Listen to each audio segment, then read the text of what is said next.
다시 하나님의 약속의 말씀 스가랴 12장 10절로 13장 1절 봉독합니다. 내가 다윗의 집과 예루살렘 거민에게 은총과 간구하는 성령을 부어주리니 그들이 그 찌른 바 나를 바라보고 그를 위하여 애통하기를 독자를 위하여 애통하듯 하며 그를 위하여 통곡하기를 장자를 위하여 통곡하듯 하리로다. 그날에 예루살렘에 큰 애통이 있으리니 무기토 골짜기 하다드림몬에 있던 애통과 같을 것이라. 온 땅 각 족속이 따로 애통하되 다윗의 족속이 따로 하고 그 아내들이 따로 하며 나단의 족속이 따로 하고 그 아내들이 따로 하며 레위의 족속이 따로 하고 그 아내들이 따로 하며 시므이의 족속이 따로 하고 그 아내들이 따로 하며 모든 남은 족속도 각기 따로 하고 그 아내들이 따로 하리라. 그날에 죄와 더러움을 씻는 셈이 다윗의 족속과 예루살렘 거민을 위하여 열리리라. 아멘.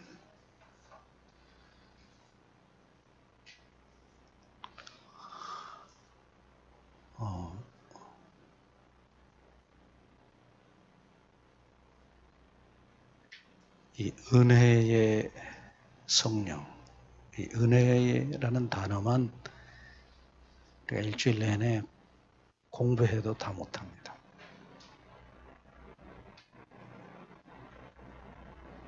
특별히 오늘 아침에 스가랴 12장 10절 말씀을 다시 보시면 여기 하나님께서 은혜와 간구하는 성령을 부어주시는 대상이 다윗의 집과 예루살렘 주민들이에요. 이방인이 아니에요. 하나님의 백성이라고 부르는 사람들에게 이 성령이 부어집니다. 이것은 하나님의 백성이 되신 분들에게 주신 가장 큰 축복이고 특권이에요.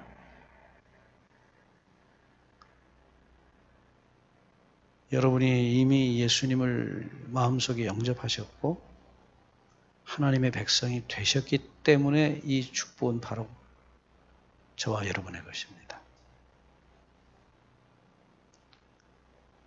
저는 개인적으로 사실은 날마다 이 말씀을 의지해서 기도해요. 은총과 간구하는 성령을 부어주시라고. 그거밖에는 아무 살아날 희망이 없어요. 이 메마른 광야 같은 우리 마음에 하나님의 성령의 단비가 정말 폭포수처럼 쏟아 부어지지 않는 이상 우리 영혼이 살 수 있는 희망은 없습니다. 이 소중하고 너무나 소중한 이 약속을 의지해서 계속 성령 부어주시도록 간구하시게 되기를 바랍니다.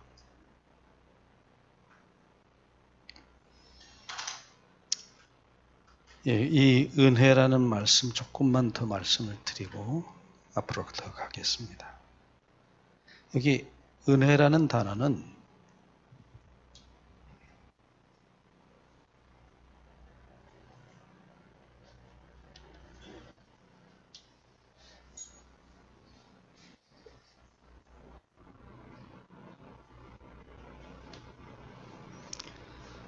성경에 특별히 사도 바울이 쓰기를 아주 좋아했던 단어예요.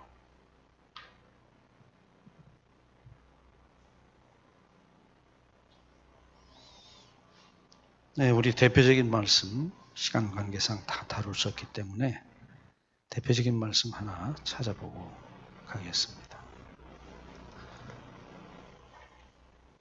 이 은혜라는 단어가 가장 아름답게 쓰인 말씀이 디모데후서 1장 9절입니다.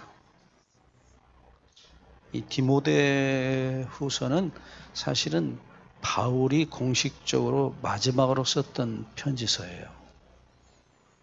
그가 순교하기 전에 사랑하는 아들과 같이 여겼던 디모데에게 보낸 두 번째 편지, 이것이 공식적으로는 마지막 편지라고 생각합니다. 그런데 이 디모데후서에 바울이 유언처럼 썼던 말씀 가운데 바울에게 주신 하나님의 은혜를 정말 가장 잘 표현한 말씀이 이 디모데후서 1장 9절이에요.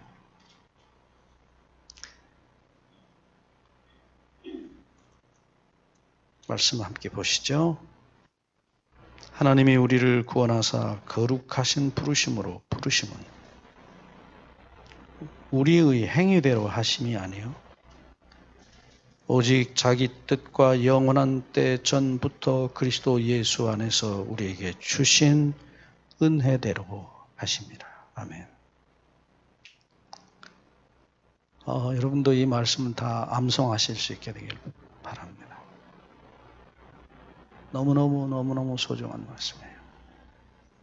사실은 제가 은혜라는 말을 깨닫게 된 말씀이 이것이었어요.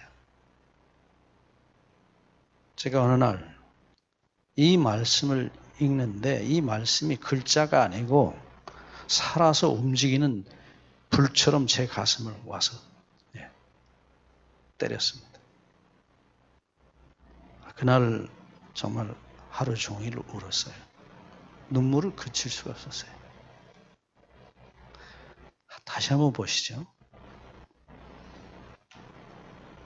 하나님이 우리를 구원하사 거룩하신 부르심으로, 부르심은 첫째, 우리의 행위대로 하신 것이 아니라는 것입니다. 우리의 행위. 정말 너무나 중요한 말씀이에요. 이 같은 말씀을 사도 바울이 디도에게 보낸 편지에도 동일하게 말씀하고 있어요. 디도서 3장 5절에 보시면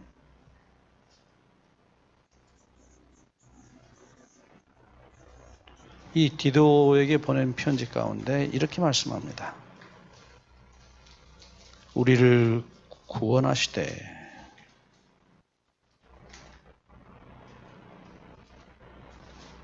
우리의 행한 바 의로운 행위로 말미암지 아니하고, 여기는 한마디 더 붙였어요. 우리의 행한 바 의로운 행위로 말미암지 않다 말씀합니다.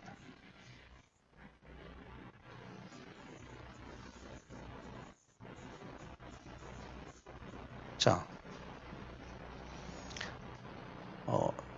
마르틴 루터 이후에 종교개혁자들이 로마 천주교회의 교리에 대항해서 사람의 어떤 선한 행위나 신앙의 행위가 아닌, 로마 캐톨릭은 사실은 이 의라는 개념을 하나님이 주신 은혜를 믿음으로 받아서 거기에다가 자기 의지를 보태서 점점 의롭게 되는 것, 그걸 이제 성화라고 표현해요. 의가 내 안에서 이루어지도록 계속해서 하나님의 은혜를 믿음으로 받고 자기 의지를 보태서 자기가 무언가를 행해야 된다고, 그래서 성화되어야 그것이 의롭게 되는 과정이라고 설명을 하십니다. 그것 가지고 루터하고 굉장히 긴 논쟁을 해요. 나중에 저희가 믿음으로 말미암는 의를 공부할 때 또 공부하겠습니다. 좀 더 자세히 배우겠습니다. 아주 중요한 얘기예요. 근데 어쨌든 기독교계 안에도 이런 주장을 하는 분들이 있습니다. 실제로 있어요.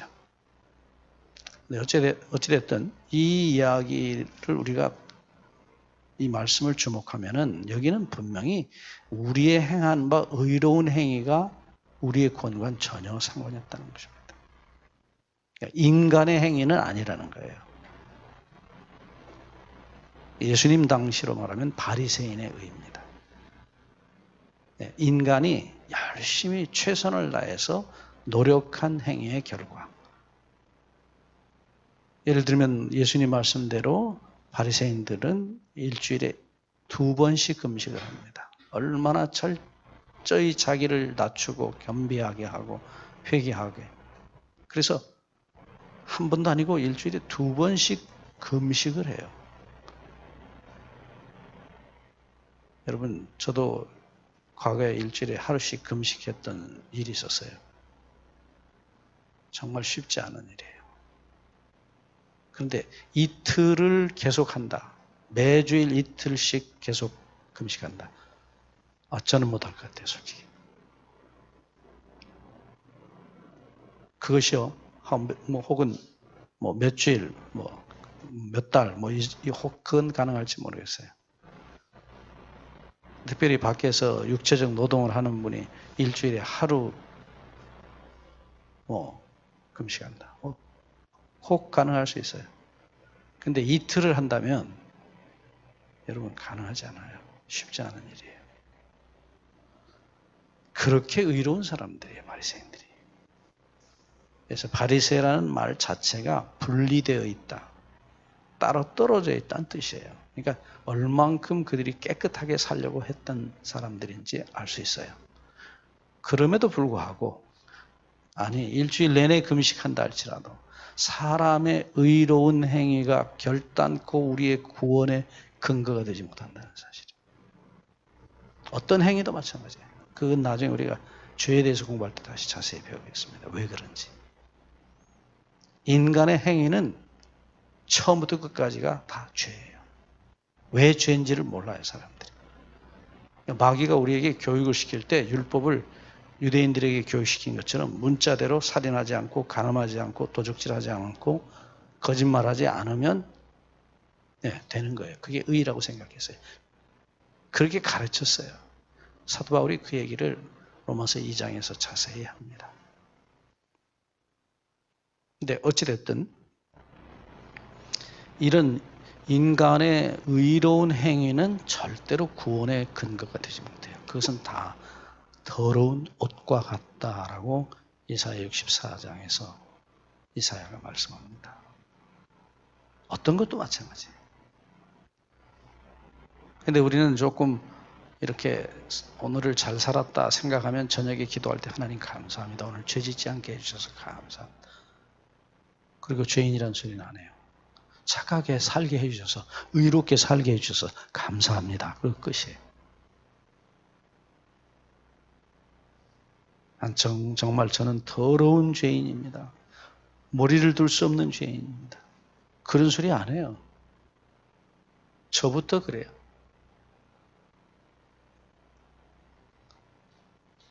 나중에 우리가 죄와 의에 대한 얘기를 공부할 때 말씀을 좀 더 드리겠습니다. 사실은 마르틴 루터가 종교개혁을 일으킨 것은 자기 마음에서 일어나는 생각과의 투쟁에서 죄를 깨달았어요. 로마 캐톨릭이 가르치는 죄에 대한 개념이 어떤 면에서는 참 깊습니다. 개신교회보다 훨씬 깊어요. 불교는 조금 더 깊어요. 불교는 108번뇌라 그러죠. 죄가 108가지라 그래요. 그게 말로 번뇌지 사실은 우리식으로 말하면 죄거든요. 그거 날마다 이기려고 염주 돌리면서 없어져라 하는 거예요. 이 더러운 욕심아 없어져라. 그 다음 것도 이 더러운 이기심아 없어져라. 평생 굴려도 그게 안 없어지거든요. 자, 그래서 우리의 의로운 행위라는 건 없어요. 우리에게는 의자라는 걸 갖다 붙일 것이 아무것도 없어요. 우리는 더러운이라는 말밖에 붙일 것이 없어요. 근본 동기부터, 본성부터가 아니에요. 철저히 자기 사랑의 본성에서 시작한 것이 우리의 삶이에요. 그런데 우리는 그 밖으로 나타난 우리의 의를 그걸 의라고 표현을 해요. 그러니까 하나님께서 그거 그냥 인정해 주시는 거예요. 그냥 그렇다.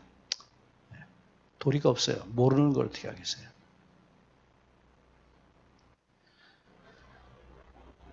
다시 디모데후서 1장 9절로 들어가 보면 하나님이 우리를 구원하사 거룩하신 부르심으로 부르심은 그 다음에요. 우리의 행위대로 하심이 아니요.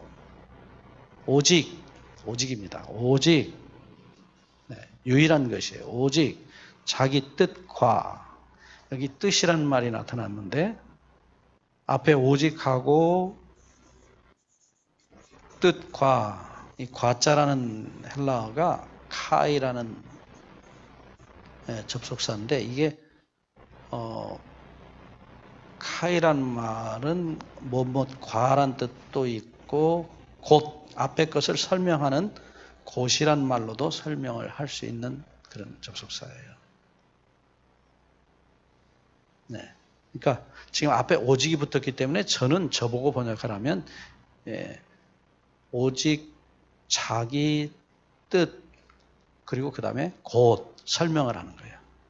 그 뜻이 뭐냐? 왜 제가 이렇게 설명을 드릴 수 있냐면 여기 뜻이라는 단어 자체가 일반적으로 우리가 뜻이라는 말로 번역할 수 있는 단어가 사실은 아니에요. 그렇게도 번역이 가능하지만 본래 말은 프로데시스라는 헬라어인데 원어를 자꾸 써서 죄송합니다. 근데 본래 뜻을 좀 알려고 말씀을 드리는 거예요. 프로라는 말은 영어에도 그대로 갖다 썼습니다. 앞에란 뜻이에요. 앞에. 데시스라는 말은 놓다는 그런 표현이에요. 놓다. 그러니까 앞에 놓는 것 그런 뜻이에요. 이 똑같은 프로데시스라는 단어를 히브리서에 가면은 진설병이라는 말로 번역을 해놨어요. 성소에 하나님 앞에 그 떡상 위에 12개의 떡을 진열해 놓은 그 진열해 놓은 진설병 같은 말로 돼 있어요. 원래 말이 프로데시스입니다.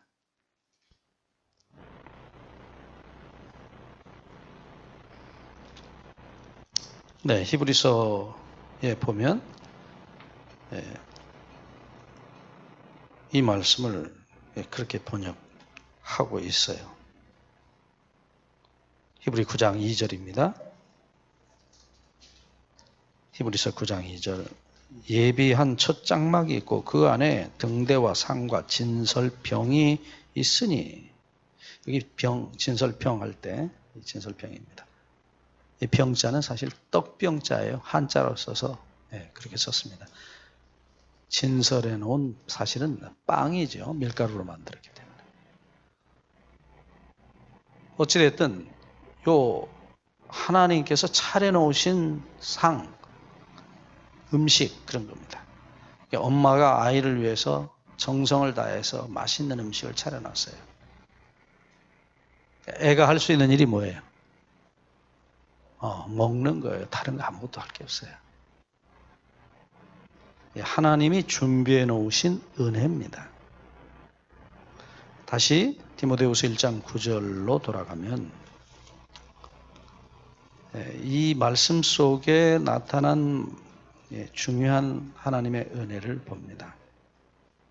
참으로 우리 가슴을 울리는 말씀이에요. 오직 자기 뜻과 영원한 때 전부터 그리스도 예수 안에서 우리에게 주신 은혜대로 하십니다. 자, 언제부터 주신 은혜라 그랬어요? 영원한 때 전부터 주신 은혜입니다. 여러분 주신 때가 언제인지 주목해 보세요. 영원한 때 전부터입니다.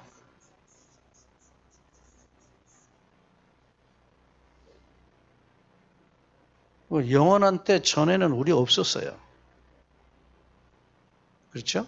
그게 언제인지 모르지만 분명히 영원한 때 전이에요.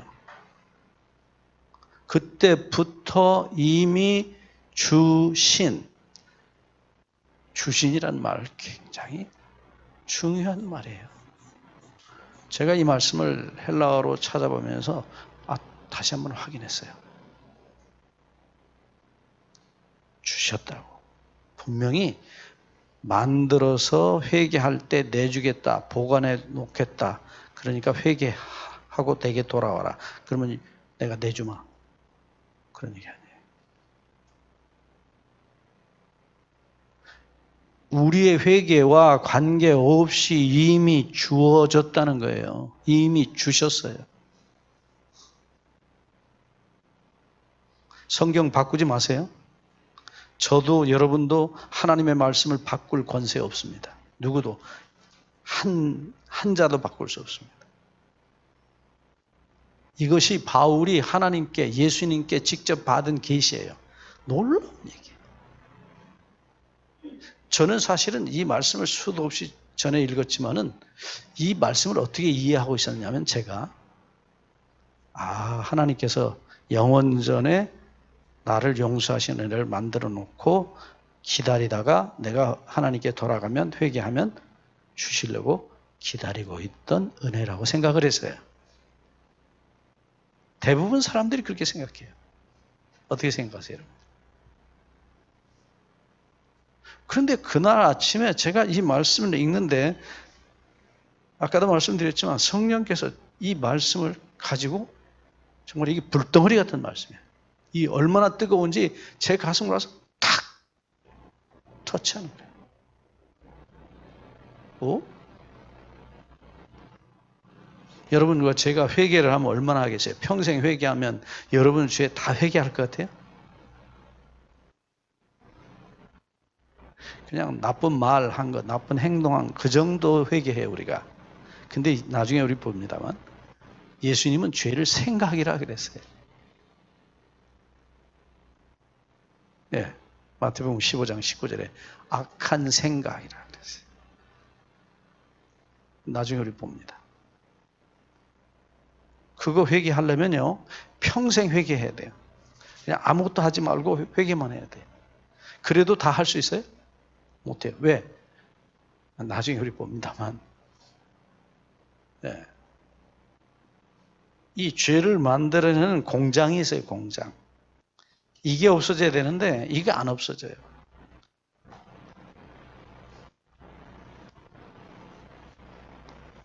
자, 예를 들어서 나사로처럼 예수님이 제가 죽었는데 다시 살려놨다 합시다. 그걸 이제 우리가 요즘 현대 과학적인 용어로 말하면 복제예요, 복제. 부활은 복제예요. 인간은 100%짜리 복제를 못합니다. 과학이 아무리 발전해도 100%짜리는 못한대요. 과학자들 자신들이 얘기하니까. 그러면 제가 죽었다가 다시 부활하면 그게 옛날 유전자 그대로 복제해놨는데 똑같은 존재가 부활을 했어요. 그럼 여전히 뭐 하겠어요? 그 공장이 그대로 부활했는데 그 공장이 똑같은 제품 계속 만드는 거예요. 해결 없습니다. 자, 저희가 십자가의 이 놀라운 하나님의 은혜를 공부하기 전에 사실은 죄가 뭔지를 배워야 돼요. 죄가 뭔지 모르면 은혜라는 이 말을 그것은 수박 그달기식으로 조금 그저 아는 거예요.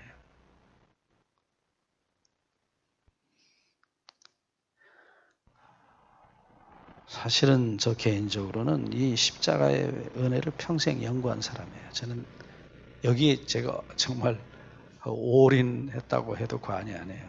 왜냐하면 제가 처음에 예수님을 믿고 신학을 할 때 고린도전서 2장 2절을 배우게 됐어요. 바울의 간증입니다. 내가 그리스도와 그의 십자가에 못 박히신 것 외에는 알지 않기로 작정했다.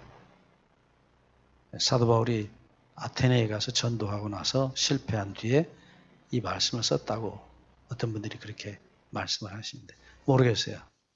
그럴 수 있겠죠. 그런데 어찌됐든 바울은 평생 자기 신학이 하나님을 연구하고 예수님을 공부하는 그 신학의 중심에 십자가가 서 있었어요. 저도 그렇구나.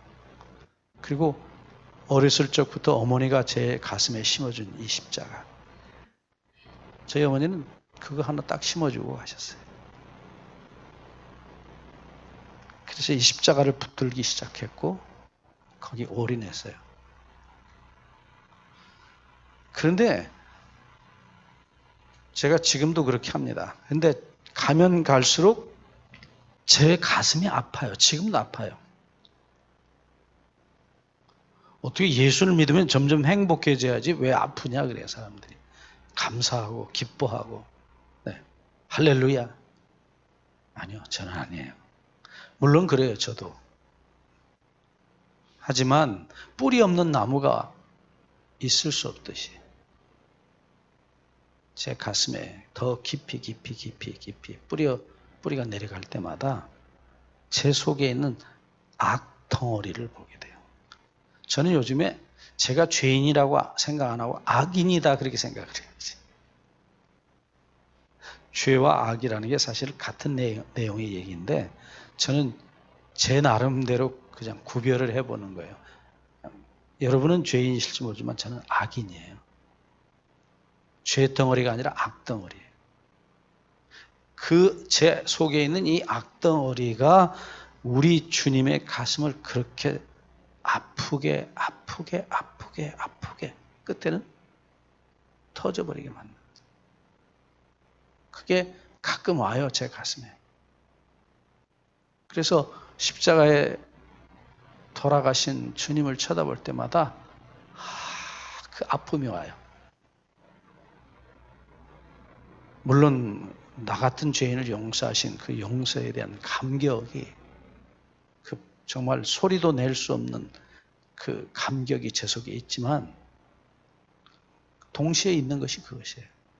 그게 예수님을 믿으면 믿을수록 점점 더 그게 아프게 느껴지는 걸 어떻게 합니까? 그 이상의 구원의 감격이 있지만 네. 자, 얘기를 좀 돌아가 봅니다.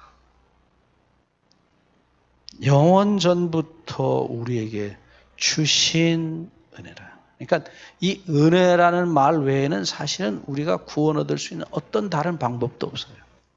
은혜, 오직 은혜입니다. 그 은혜에 오직 주신 그 은혜에 완전히 자신을 맡기는 그 외에는 다른 방법 없는 오직 믿음. 이게 루터가 발견했던 놀라운 은혜입니다. 그래서 종교개혁에 아주 중요한 이 모토라고 그러죠. 표가 있어요. 그게 오직 믿음, 오직 은혜입니다. 그거를 그냥 이론이 아니고 하나님께서 저에게 그것을 가슴으로 경험하게 해주셨어요. 저는 죄하고 많이 싸웠어요. 지금도 싸우고 있고요. 히브리서 12장 4절에 히브리서 12장 4절에 너희가 죄와 싸우되 아직까지 피 흘리기까지 싸워본 경험이 없다 그래요. 뭐 예수 믿고 그냥 아멘 구원 얻었습니다. 할렐루야 하면 되지 무슨 죄하고 싸우는데 피 흘리기까지 싸워야 되냐. 좀 이상하지 않아요? 예, 그래서 성경은 놀라운 책이에요. 성경에 이 구원의 은혜는 분명히 손바닥 안과 밖처럼 양면이 있어요. 나중에 좀 더 자세히 배울 날이 올 겁니다만 하나님의 구원이라는 말은 반드시 뒤에가 뭐가 있냐면 심판이 있어요. 예수님이 나를 구원하셨다. 그 말 뒤에는 예수님이 나 대신 어마어마한 심판을 받으셨다. 심판과 구원이라는 단어는 한 단어예요. 근데 그 뭐만 우리가 자꾸 가르치냐면 은혜만 가르쳐요. 다시 얘기합니다. 뿌리 없는 나무 없습니다. 자, 이제 다시 돌아갑니다. 영원한 때 전부터 주신 은혜. 그랬어요.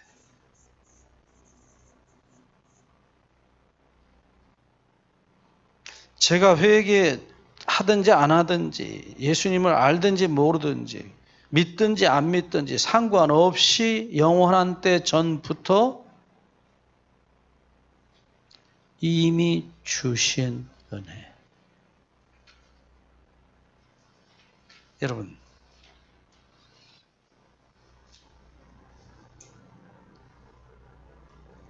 우리가 아이 낳기 전부터 아이를 사랑하고 있습니까? 결혼해서 자녀들 낳아보신 우리 부모님들. 아이 태어나기 전부터 이미 책임지고 있습니까?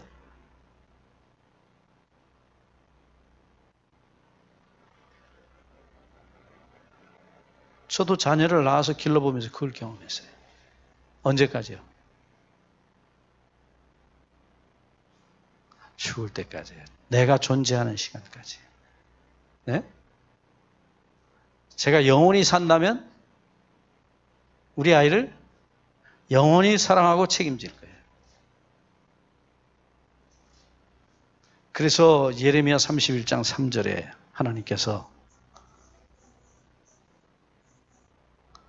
내가 너를 사랑했다 그래요. 근데 무슨 사랑으로 사랑했다고? 영원한 사랑으로 사랑했다는 거죠.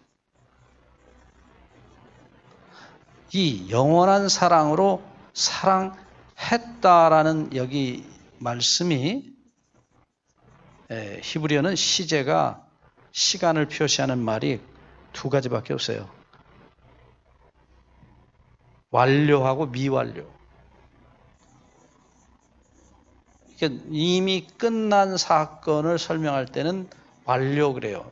끝났다 이 말이에요. 미완료는 아직 미자예요. 아직 안 끝났다. 근데 여기 완료형 동사로 사랑했다 그래요.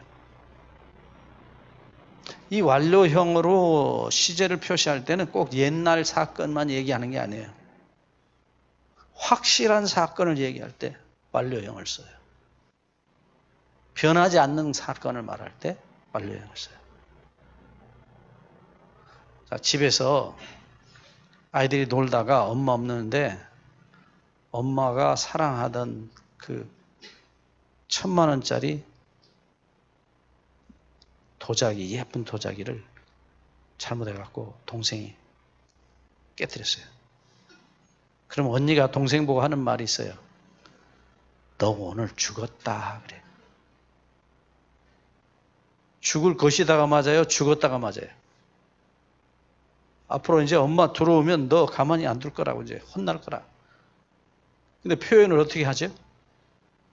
죽을 것이다? 너 오늘 죽었다 그래. 우리말도 그런 그런 시제를 써요, 실제로. 그러니까 나중에 우리 또 볼 시간이 있습니다. 이 완료 시제는요, 확실한 이야기를 할 때 완료 시제를 써요. 그러니까 영원한 사랑으로 너를 사랑했다. 그 말은 옛날에 사랑했고 지금은 안 한다. 그 말이 아니에요. 확실하다 그 말이에요. 근데 무슨 사랑이요? 영원한 사랑으로 너를 사랑했다라고 하나님께서 직접 말씀하세요. 내가 너를 영원한 사랑으로 변하지 않는 영원 전부터 영원 후까지 너를 영원한 사랑으로 사랑했다는 게 확실하다. 그런 표현입니다. 제가 이 말주변이 없어서 이런 걸 좀 잘 설명할 수 있으면 좋겠어요. 어떻게 제가 잘 설명할지 모르겠어요. 네. 자, 은혜라는 말이 죽어 마땅한 죄인을 용서하시고 사랑하신 사실을 은혜라 그래요. 근데 그 은혜가 영원 전부터 있었다. 내가 태어나기 전부터, 죄 짓기 전부터, 회개하기 전부터 이미 있었는데 그게요. 이미 내게 주셨던 은혜라는 거예요. 그것은 변하지 않아요. 그 영원한 사랑이 기초가 되어서 이 사랑이 만들어낸 열매가 영원한 은혜예요.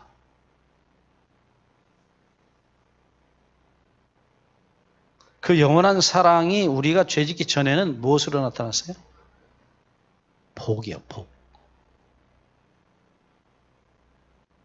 창세기 1장 28절에 하나님께서 죄짓기 전에 아담과 하와에게 복을 주시며 그랬어요. 범죄한 다음에는요, 죄진 다음에는요, 은혜라는 말로 바뀐 거예요. 착한 아이로 공부 잘하고 엄마 말씀 잘 듣고 그러면 그걸 뭐예요? 엄마가 복으로 갚아줘요. 그게 엄마 마음속에 있는 사랑이에요. 근데 그 아이가 어쩌다가 고집을 피우고 지 고집대로 하고 울고불고 엄마를 원망하고 대적해도 엄마는 그 사랑이 변하잖아요. 그때는 뭘로 나타나요? 용서로 나타나요. 용서의 은혜로 나타나요. 똑같아요. 사랑이에요. 영원한 사랑이에요. 사랑이 근거예요. 표현하는 방법이 달라지는 것뿐이에요. 그러니까 다시 얘기합니다. 요한일서 4장 8절. 이게 너무나 쉽고 단순한 성경의 영원한 진리예요. 하나님은 뭐예요? 사랑이시라.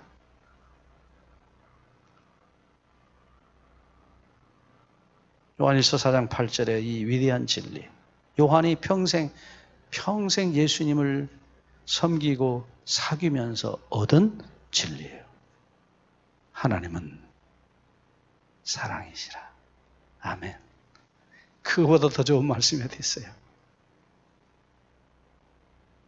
엄마는 뭐예요? 아들에게는, 딸에게는 사랑이에요. 영원한 사랑이에요. 엄마의 사랑이 변할 수 있어요? 없어요. 그건 영원한 것이에요. 그 아이가 태어나기 전부터 이미 사랑하고 있었습니까?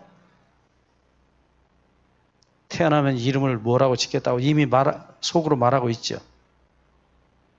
태어나지도 않았는데. 네. 그리고 언제까지요?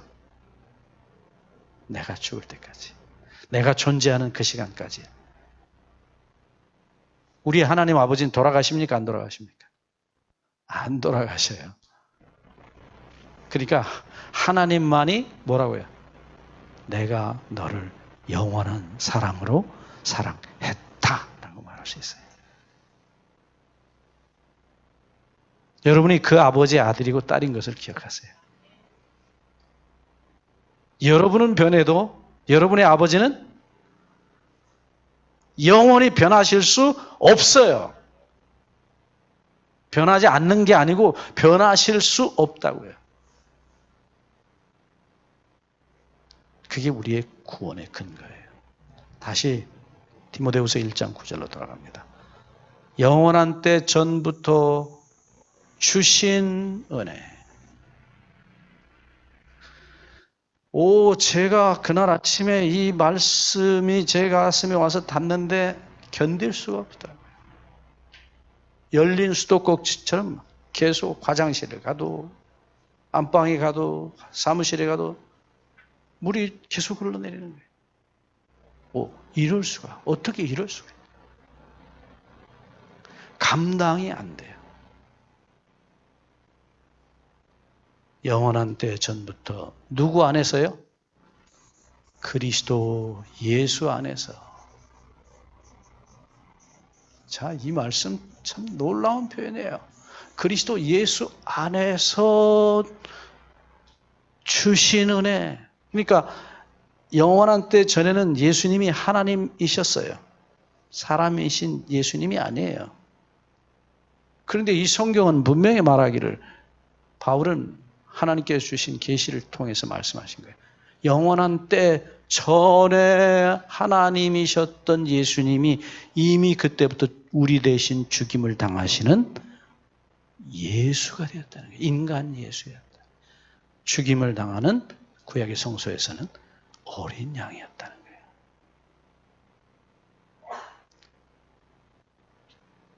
요한계시록 13장 8절에 보시면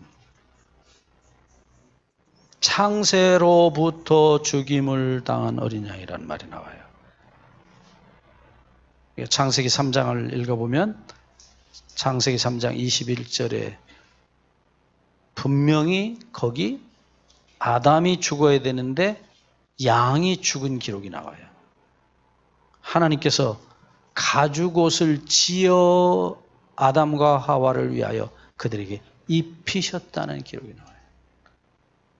그날 마땅히 죽어야 될 아담과 하와는 죽지 않고 뭐가 죽었어요? 양이 죽었어요.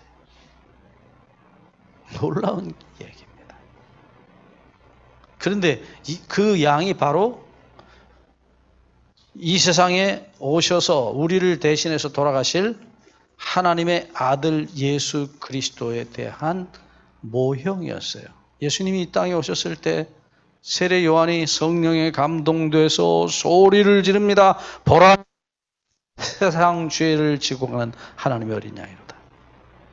요한복음 1장 29절에 말씀했던 하나님의 어린 양이 바로 창세기 3장 21절에 아담과 하와 대신 죽임을 당한 어린 양이었어요. 그런데 이 디모데후서 1장 9절을 보니까 창세 전부터예요. 창세로부터가 아니라 창세 전부터, 영원한 때 전부터 죽임을 당하신 예수님 안에서 우리에게 주신 은혜. 예수님이 돌아가시지 않으면 은혜라는 것은 생길 수가 없어요. 누가 내 대신 죽어야 그 다음에 내가 용서되는 거예요. 여러분, 용서란 말 기억하셔야 돼요. 그냥 용서해 주시는 게 아니에요. 반드시 내 죄로 누군가가 심판을 받고 사형을 당하고 돌아가셔야 내가 그 죽음으로부터, 죄로부터 해방이 돼요. 은혜가 생기는 거예요. 공짜 아닙니다. 은혜를 거저 주신다고 해서 그 은혜 자체가 공짜가 아니라고요. 무한한 값이 지불된 것이에요. 하나님의 아들의 목숨이 지불된 것이에요. 잊으시면 안 돼요. 그래서 우리가 은혜라는 말을 말씀할 때 아까도 말씀드렸지만 구원이라는 말 뒤에는 반드시 심판이 있어요. 거저가 아닙니다. 공짜가 아닙니다. 그래서 이 은혜라는 말을 너무 많이 남발을 하기 때문에 참 저는 이 은혜라는 말 쓰기가 어떤 때는 솔직히 좀 두렵습니다. 너무 남발을 해요. 은혜, 하나님의 사랑, 은혜, 그러면 밑에서 그냥 미치죠. 뭐. 아멘, 할렐루야. 여러분, 그 말을 그렇게 쉽게 쓸 수 있는 말이 아니에요.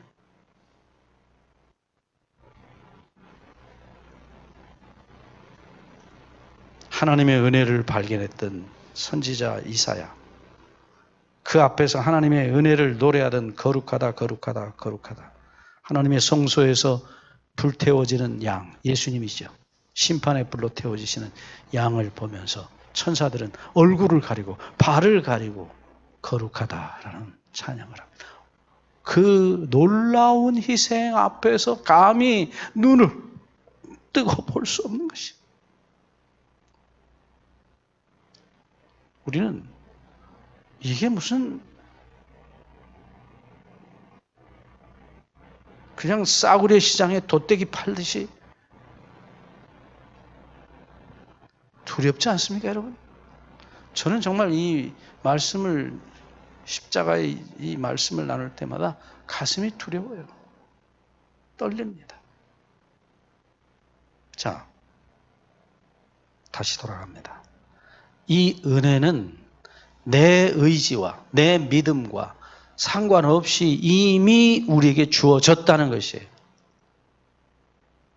이 말씀을 이사야도 똑같이 하고 있습니다. 이사야 선지자가 하나님의 말씀을 우리에게 전해줍니다. 이사야 44장 22절입니다. 이사야 44장 22절에 패역한 이스라엘 백성을 향하신 하나님의 아픈 사랑의 이야기가 나와요. 내가 네 허물을 빽빽한 구름에 사라짐같이 내 죄를 안개에 사라짐같이 도말하였으니 너는 내게로 돌아오라. 내가 너를 구속하였음이니라. 여러분, 여기 도말했다는 말, 제가 개혁성경을 따라 읽었습니다만은 이 말의 본래 말은 그 마하라는 히브리 동사인데 이게 씻어서 깨끗하게 하다는 뜻이에요. 여러분들 빨래 해가지고 깨끗하게 헹구면은 그럴 때 쓰는 동사예요. 여기 역시 완료 시제입니다. 이미 도말했으니 네 죄를 다 완전히 깨끗하게 빨아서 완전히 깨끗하게 했으니 그러니까 내게로 돌아오라 그래. 여러분, 제가 이 돌아오라는 말은 나중에 우리가 공부합니다. 이게 회개한다는 말이에요. 구약적 표현입니다. 이게 이제 슈브라는 히브리어 동사인데 이게 돌아간다는 말이에요. 돌아오라. 앞에 뭐라고 말씀하셨어요? 네 죄를 다 이미 도말했기 때문에 돌아오라는 거예요. 여러분들 엄마들이 밖에서 노는 애들을 부를 때 밥 다 차려놓고 그 다음에 애들 부르죠. 들어와라 밥 먹어라 그래요. 들어와라 밥 먹어라 그리고 그때부터 쌀 씻고 안 하죠. 다 차려놓고 들어와라 밥 먹어라 그래요. 그러니까 하나님께서 우리를 보고 돌아오라 그럴 때는 회개하라 그럴 때는 그 앞에 무슨 말이 있어요? 여기 보세요. 내가 네 죄를 이미 다 도말해 놨으니까 또 그래도 못 믿어요. 그러니까 뒤에다 한마디 더 붙여놨어요. 내가 너를 이미 구속할 것이다 했다. 구속했으니 돌아오라 그래.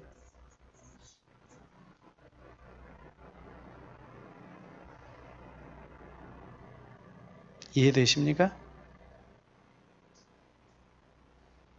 이게 샌드위치예요. 하나님의 은혜의 샌드위치. 돌아오라, 회개하라. 이게 회개하라는 말이에요. 나중에 회개에 대해서 배울 때 말씀 다시 드립니다. 우리는 회개를 반성으로 생각하는데 천만에요. 회개는 그런 게 아니에요. 돌아오라는 거예요. 근데 누구한테 돌아오라? 내게 돌아오라 그래. 내게. 나한테 돌아오라는 거예요. 돌아가는 존재는 하나님께로 돌아가는 거지. 나중에 회개에 대해서 말씀드립니다. 착한 생활로 돌아오라는 말이 아니에요. 착각하지 마세요. 탕자가 돌아간 곳이 어디예요? 아버지 집입니까? 아버지입니까? 누가 보면 15장 20절에 보면 아버지 집이 아니고 아버지께로 돌아간다. 예수님은 아주 정확하게 말씀하셨어요.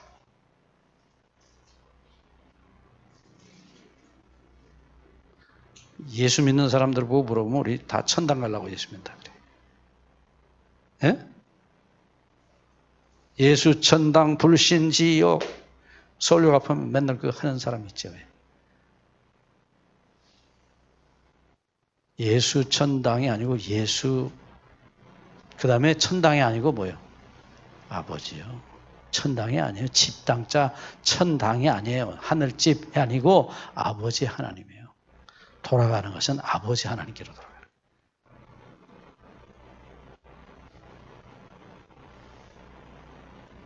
예수님이 그렇게 가르치셨는데 왜 우리는 그 말씀하고 다르게 얘기합니까? 그렇게 하는 이유가 있어요.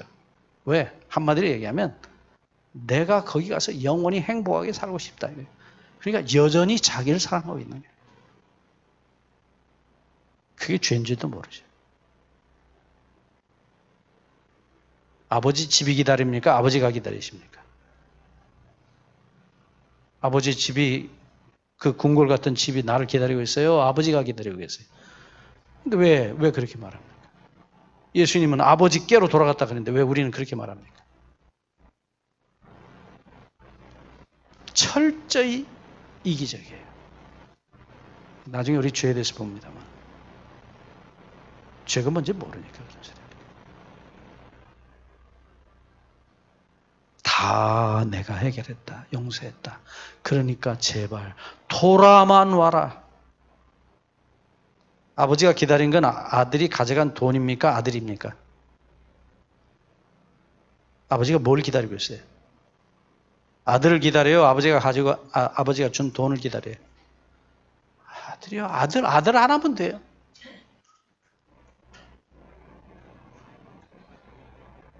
자, 분명히 다시 확인합니다. 하나님의 은혜는 내가 믿기 전에, 내가 회개하기 전에, 내가 태어나기 전에 이미 그리스도 예수 안에서 찢어진 우리 주님의 가슴 속에서 우리 죄값을 갚아놓고 기다리고 계시는 은혜입니다. 이미 주셨어요.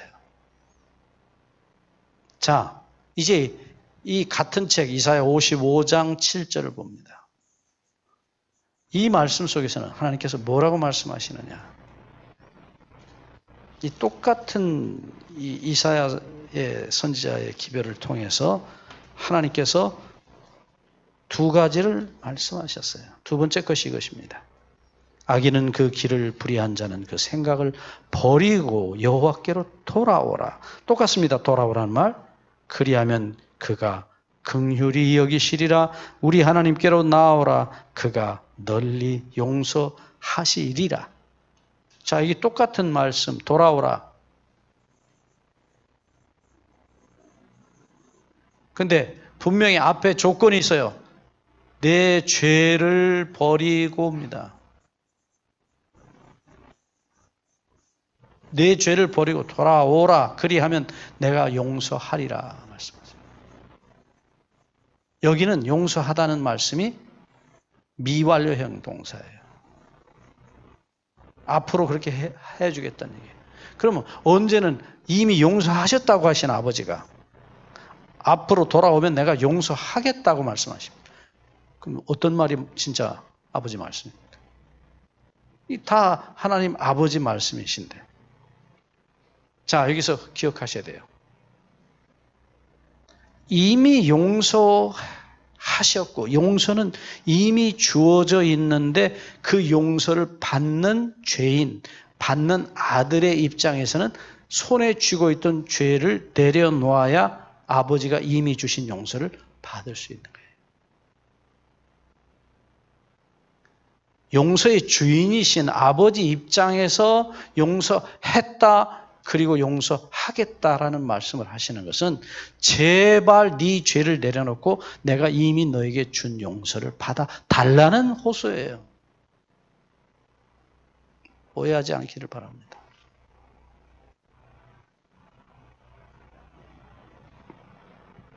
탕자가 아버지께로 돌아올 때 어땠어요? 기생들 데리고 왔습니까? 술병 들고 집에 왔습니까? 아니거든요. 다 없어져요. 아무것도 없어요. 돈 없는 논팽이한테 어떤 다방 레지가 따라갑니까? 술집 여자가. 아니요. 아주 바보 아닌 이상 아니에요. 완전히 다 없어졌어요. 먹을 것도 없어서 남의 집에 돼지 치는 집에 가서 꾸정물도 얻어먹을 게 없어서 배가 고파서 기어서 죽게 돼서 아버지 집으로 돌아옵니다. 아버지께로 돌아와요. 여러분 기억하십시오. 우리가 하나님 우리 아버지의 사랑의 용서의 은혜의 가슴으로 돌아가게 하시는 하나님의 은혜가 이미 우리가 아버지께로 돌아가기 전에 있었다는 사실이에요. 그것을 요한 웨슬레는 그걸 영어로는 previous라는 말을 썼어요. 하나님께서 미리 준비해 놓으신 은혜예요. 회개할 수 있도록, 돌아올 수 있도록 준비하시고 그 준비해 놓은 은혜를 주시는 것이에요. 그래서 회개도 나중에 우리 공부합니다만 그 자체가 하나님의 은혜예요. 선물이에요. 성경이 그렇게 말씀하고 있어요. 내가 회개하면 하나님이 용서하시는 게 아니에요. 회개하게 하시는 은혜가 있었어요. 자, 어찌됐든 나중에 그건 자세히 다시 공부하겠습니다. 내 죄를 버리고 제발 와서 내가 이미 너에게 준 은혜를 받아달라는 말씀이에요. 사랑하는 여러분, 아직도 우리는 하나님의 은혜를 모른다고밖에 말할 수 없어요. 왜요? 성령이 부어주시지 않았기 때문에 그게 우리 마음에 느껴지지 않는 거예요. 머리로 아는 것은요, 좀 머리 좋으면, 좀 많이 배우면 알아질 수 있어요. 아는 게 중요한 게 아니에요. 성령으로 우리 아버지의 사랑이 우리 가슴에 느껴질 때에 그것을 우리가 은혜라 그래요. 그림의 떡이란 말이 있죠. 은혜라는 게 그림의 떡이에요. 그냥 떡이 참 떡이 있으면 좋지, 맛있지, 배부르지. 근데 그게 내 입에 들어가지 않는 떡이 아니에요. 그건 그림의 떡이지. 은혜 역시 그렇습니다. 성령님께서 우리에게 폭포수처럼 부어지시지 않는 한 이 은혜를 경험할 수 없다는 사실이에요.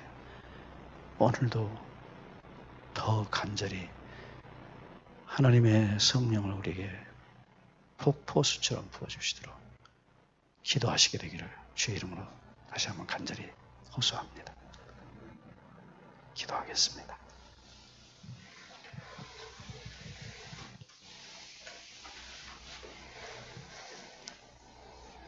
하나님 우리 아버지, 이 아침도 우리에게 호소하시는 아버지의 음성을 듣게 해주셔서 감사합니다.